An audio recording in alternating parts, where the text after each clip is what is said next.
What's going on, everybody? So today I have a little bit of a something for the 2021 MLW season. Now that everything is wrapped up, everything is all done, and the Diamondbacks have now won the World Series. So today I'm going to be reviewing each of the 8 MLW teams and their seasons statistically against their opponents and the pros and cons, and just giving them an overall grade based on how they played this year. I think we know who's going to get an A plus, and I think we know who's going to get like a D or an F. Mallards fans, I'm very sorry. But with that being said, let's get into this. So the first team we have is the Coastal Cobras, because we're going to be doing this in alphabetical order. So this season, the Coastal Cobras, I guess you could say it was a bounce back season from last year. However, you know the finish. In average, of course, this team is a fantastic hitting team. They were tied for second in average. However, they were pretty average in everything else. Home runs and RBI, they were both in sixth. And for ERA, WHIP, and Ks, they were in a mix of teams like the Eagles, Gators, Preds, and Magic, and themselves. So they finished fifth in all of those categories, some of the bigger categories for pitching. And for the season, they won the opening day series against the Gators. They lost the following two to the Eagles and Wildcats. They won the Pred series and got the one win they needed against the Magic to make the playoffs as the third seed. However, they then lost to the Magic 2-0. They had a lot of pros this season and some cons as well. Pro obviously is that the fact that they returned to the playoffs for the first time since 2019 after one of the most disappointing seasons in Cobra's history last year. Drew Davis actually had a very underrated MVP campaign.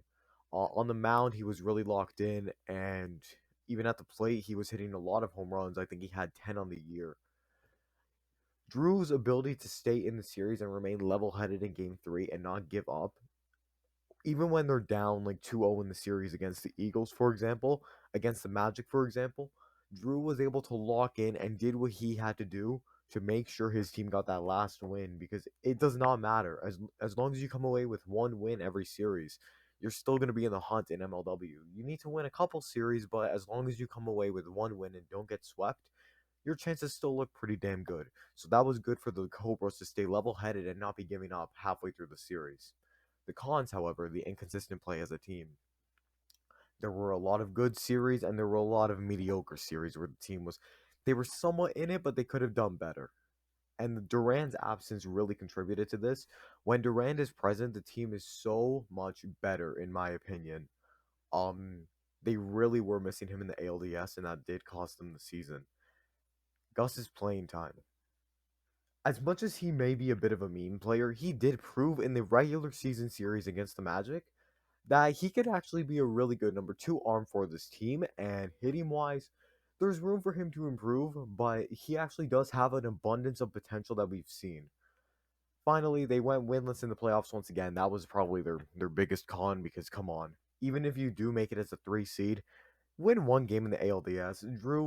Unfortunately, Drew did go cold in that final series. Sean Flynn woke up and hit 3 home runs, or maybe 4 in that series. I don't remember specifically. But the team's overall grade, based on their entire season, I'm going to give them a B minus. It was an above average season for the team, so that puts them in the B area, but they didn't really achieve much considering how hyped up Barron was to be as a second pitcher and possibly the ace of this team. I expected them to have a record over 500, and they made the playoffs, but it was just a somewhat mediocre year, even though it was above average. If you trying to if you understand what I'm trying to say, that's why I'm giving them the B minus. Next up, the Downtown Diamondbacks. They were at the top of the league this season. They did not lose a single series. They were tied for second in average with the Cobras. They were first in home runs, RBI, and WHIP, second in ERA, and third in strikeouts on the mound. They just had a all-around fantastic year against the Eagles. They swept them. They won 2-1 against all of their teams. They finished with a record of 11-4 and made the playoffs as the first seed in the National League. The pros, Norb had just the best season we've seen in MLW history, and that's my opinion. Um, Kyle Schultz 2013, Dark, you may say that, but I personally believe Norb just, in this level of competitiveness, Norb dominated this year. They had clutch hitting and fantastic second pitcher in Jonah Heath. They had consistency on the mound and at the plate and in the field. They had fantastic fielding. They had the team chemistry with all these Livonia guys, and pretty much everything else was a pro this season. The only con was Ben Wilson not being present for the entire series. So this season, I'm really gonna have to give them an A plus.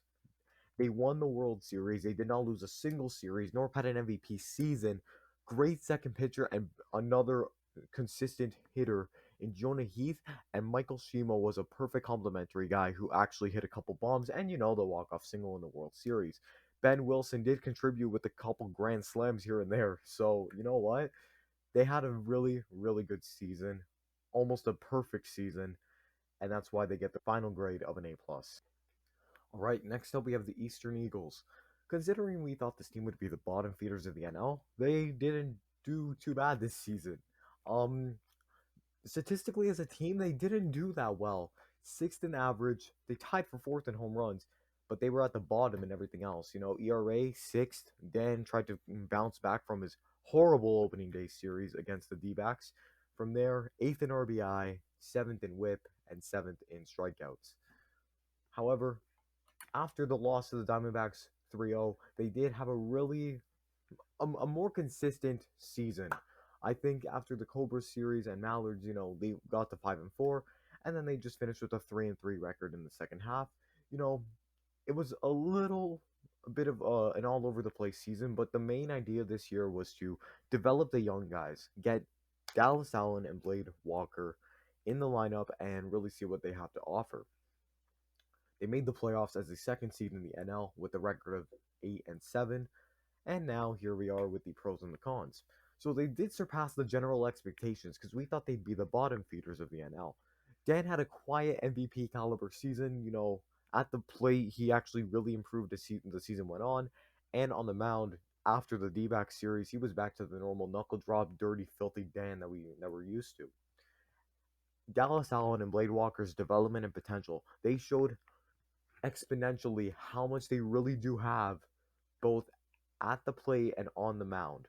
How well these guys can do. They really, well, I don't think we actually saw Blade on the mound yet, but the Eagles' future is looking really bright. The cons here, Clayton Price's regression. At this point, he's more of a team lead and like team chemistry kind of guy.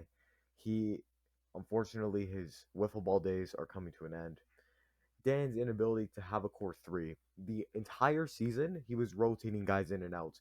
Blade, Dallas, Zach Whalen, Neil Smith, and Clayton Price were all coming in and out of the lineup. And there was a lack of a dominant second pitcher. Dallas Allen he showed that he can be something in this league, but he needs a lot more development. And I think Clayton Price can actually help him in that role of developing.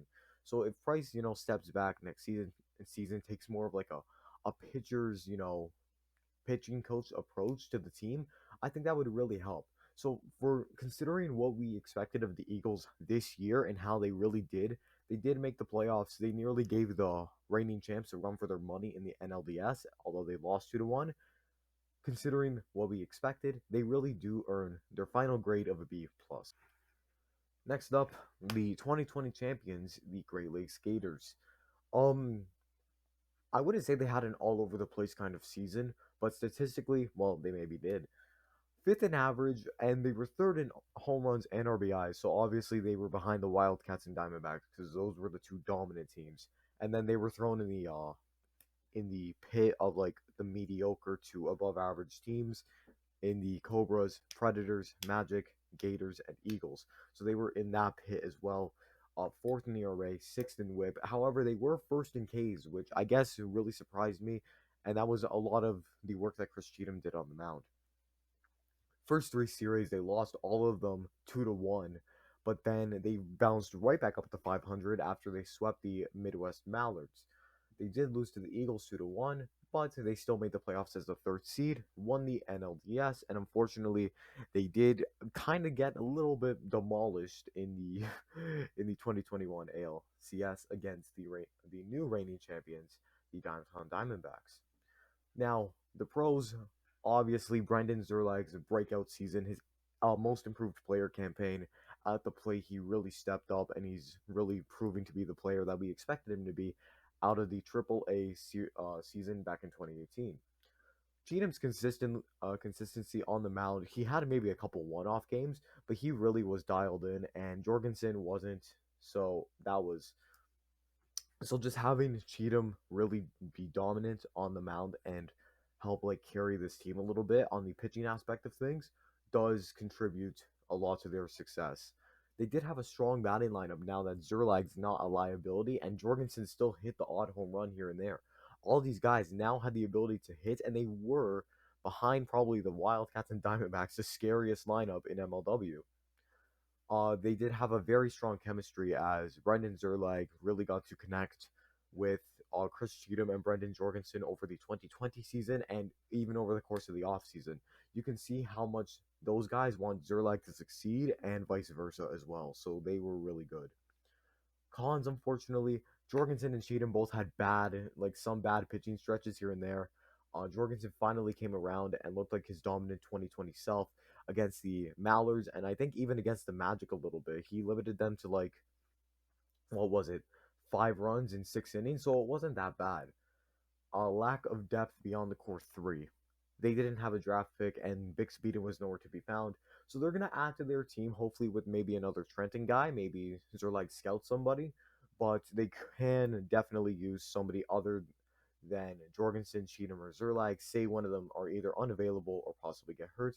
And I don't know if this is really a con, but I think the inability to just repeat and, I think more the inability to live up to the hype after, winning the World Series last year. They didn't do as well as we thought they would, losing to a Magic team with barely Jason Chadwick. I mean, that's an insult to myself personally as a Magic fan, but that's besides the point. They just couldn't get it done. Final grade B minus. You know what? I'm actually gonna up it now that I'm looking at this. I'm gonna give them a B. I think B is probably the best grade for these guys because they, on the hitting side, they were good. On the pitching side, they were good. They were good, mediocre to good. So that's where I give them the more of a B. Like A is, you're phenomenal, you're excellent, you're consistent all around. These guys weren't. They were like the tier just below that. That's why I'd give them the B.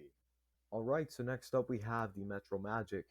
Pitching wise, I think Liam Jackson really destroyed them statistically. So eighth in ERA, eighth in WHIP, and eighth in Ks is kind of justified. But hitting wise, they were below average to average. Seventh in average. Now that we're talking about that, sixth in home runs and fourth in RBIs against the Predators and Wildcats. They lost 2-1.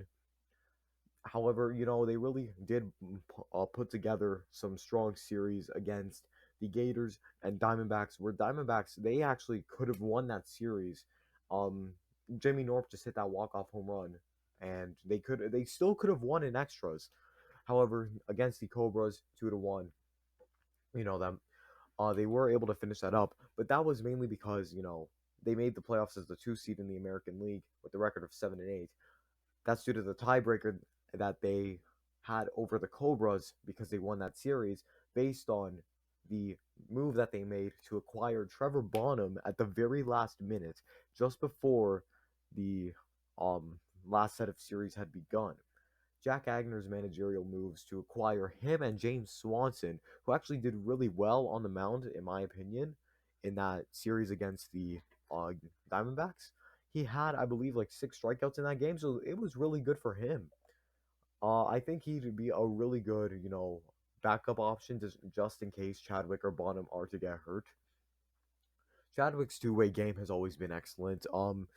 Pitching wise, he may throw a little bit of meaty stuff, but he can hit the ball and he can really pitch as well. Depth around the lineup at the end of the season, damn. Jackson and Curdy can both hit. We've seen them both be able to hit. Shadow King Curdy Club. But like they had guys like Swanson who can pitch, Curdy and Jackson who can hit. But you want to go with your best 3 guys who were Agner, Chadwick, and Bonham by far. I wouldn't say by far actually. Far, however, they had the farthest finish in the franchise's history. They made it to the ALCS even though they lost 2-0, but we don't talk about that. The cons, Liam Jackson's disappointing sophomore season. I really got proved wrong. I thought he would be the missing piece that we had, like that we needed. I thought the Wildcat series was a one-off, and then I saw the Gators, and then it's like, okay, you know what? We have an issue. We need to get a second pitcher. Lack of a second pitcher. Um, Yeah, until we did actually, until Agner had to go out and actually get some guys, we had no second pitcher. The loss of two draft picks. I understand that Bonham may be a really good player, but he's got to just keep this up going forward. He can't just give up after like this 1 year. He needs to continue his dominance. Otherwise, this trade may actually be as bad as the Joey Flynn for Dallas Allen trade. Um, and unfortunately, the team can go cold at any moment, which is what really happened to them in the Wildcats series in the ALCS. Final grade, I'm going to give them a B minus because they had like an average year. They did actually put together some solid wins toward the end of the season, but the just the finish was a little bit underwhelming, and this team on paper is not as good as the way they like sometimes can perform. So unfortunately, I think that a B minus is probably the best for them, and hopefully next year they can prove us all wrong, and especially Bonham because everybody's doubting him, thinking that he's going to do horrible. So hopefully Bonham can stay consistent next year. Oh, Mallards fans, I am sorry for what I'm about to tell you. Here we are. So the the Midwest Mallards in 2021. Um, they were at the bottom of everything almost. Average in home runs, they were eighth. RBI and ERA, they were seventh. The only thing saving them in the pitching categories regarding to ERA and why they're not eighth, WHIP and why they're not eighth, and K's why they're not eighth is Trevor Bonham and his first four series with the team. We thought they could do fantastic after they beat the Wildcats in their first series, and they hit a combined like 7 home runs in the first in the series. Loss against the Preds, okay, you lose 2-1, and then from there you finish the season with like what? You should have gone 0-9, but they put Shima on the mound, so that's the only reason why you didn't go 0-9. Instead, you went 1-8. Hence, you went 4-11. You missed the playoffs. I mean, I pretty much said everything that has to be said about this team in the smoked duck video. Go check that out. But let's just go over the pros and cons quickly. Trevor Bonham just being good and helping them add 2 picks to just rebuild and hopefully finally have a good core group of guys is probably the best pro this season. And Coughlin's hitting was above average. That was the only thing other than Bonham's pitching that was above average. The cons, there's quite a few.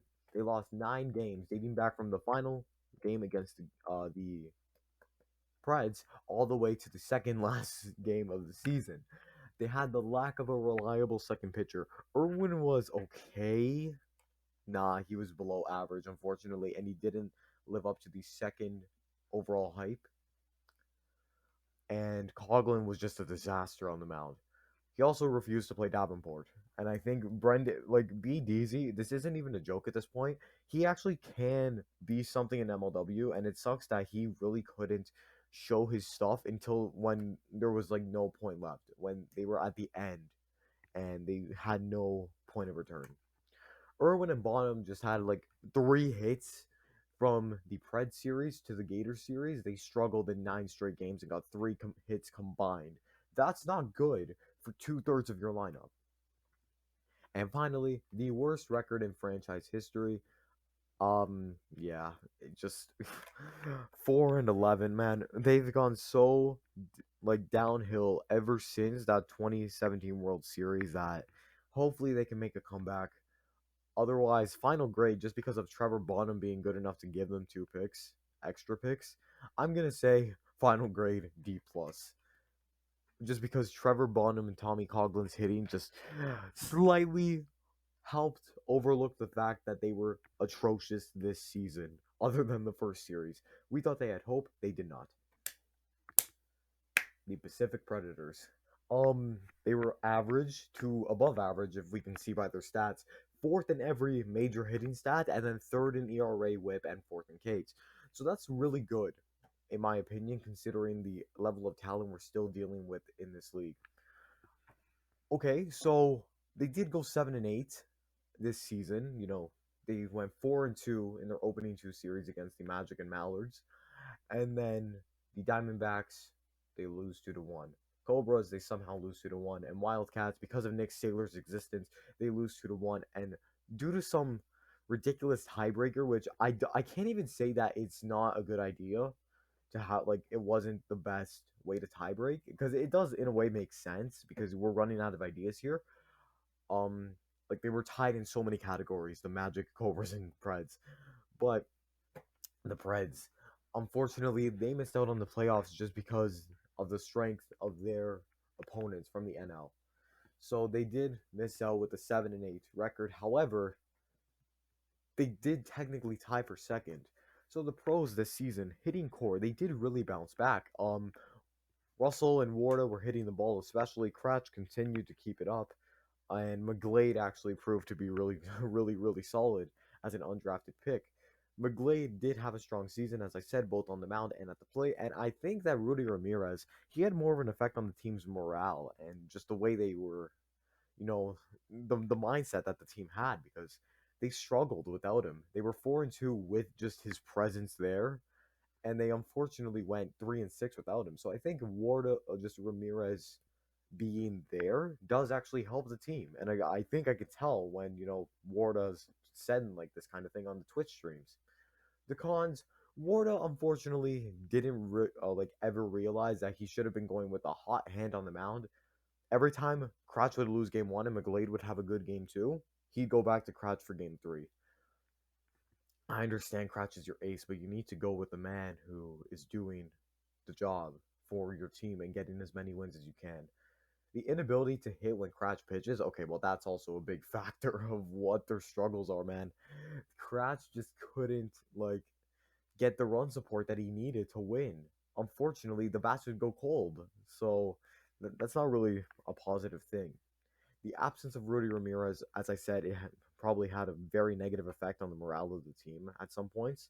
And just missing the playoffs altogether for this Predators team, just Warda kind of didn't want to watch the Cobras Magic series live because I think he did watch it. He knew the results and he just wasn't a fan of the fact that he unfortunately missed the playoffs when the expectation was they still be a top three team in this league.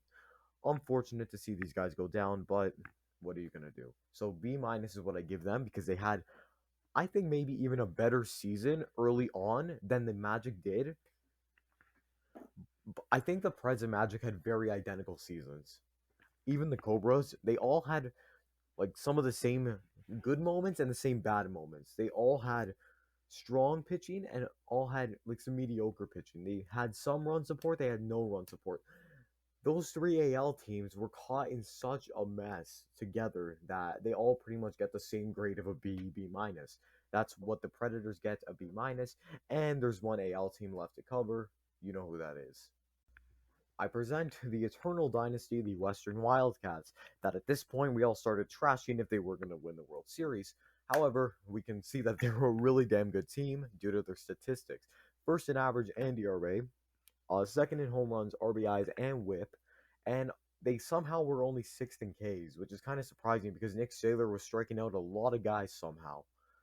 Although they lost against the Mallards 2-1, they did win each series they played from there 2-1, and they ended up winning. Uh, they had the first seed in the playoffs, the bye to the ALCS. They went 9-6, so they did beat the Magic in the ALCS, but they did lose 3-2 to the D-backs in the World Series, and they lost this season. Just the pros for this year. Nick Saylor had a fantastic second, like he was a great second arm. He really stepped up, and he had a great MVP campaign. Behind Norp, he's probably the guy who would get it. Pearson had a solid rookie season, and Kelly's contribution to the lineup, he wasn't a liability. He got on base a lot, and he did hit the ball much better than he used to. So Pearson and Kelly just being that third guy in the lineup really did help the team. They were strong all around. They had the hitting and pitching depth. Even if Pearson wasn't there, Kelly could be there. Uh, Kelly wasn't there, Pearson could be there. Austin Ford, I guess he could be there, but not really. Pitching depth behind Saylor, if things were to go wrong, Jackson Pearson was supposed to get a couple starts. Unfortunately, that didn't come about, but I can really see him being a big piece of this team's future. Just a strong chemistry all around. These guys all had a great time with each other, and you can just tell. Whenever Jackson Pearson was hitting home runs, for some reason the whole team would come out and just like they'd be just enjoying each other's company when they're playing. However, the cons, this team seemed very reliant on Nick Saylor.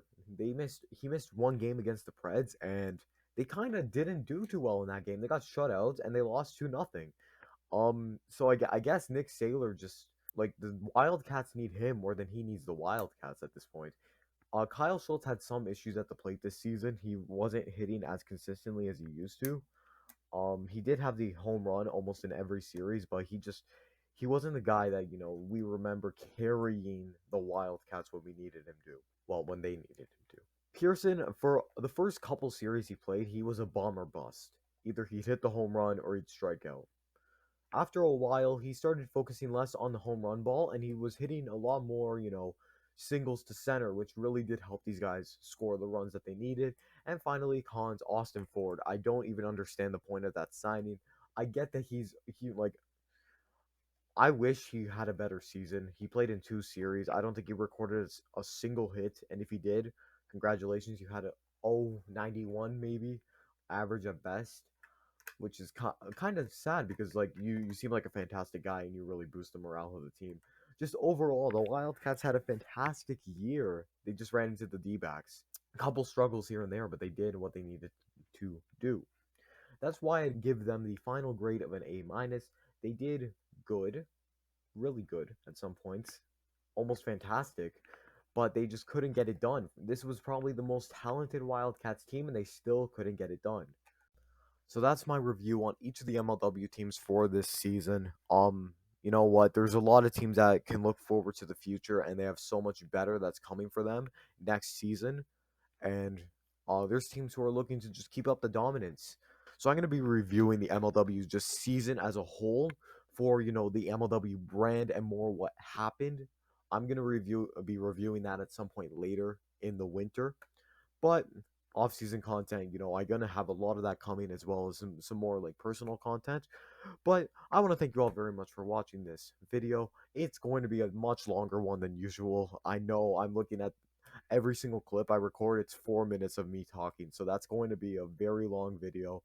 If you stick around to the end, you're a real one, man. I really appreciate all the love and support. Thank you guys so much. I will see you all next time.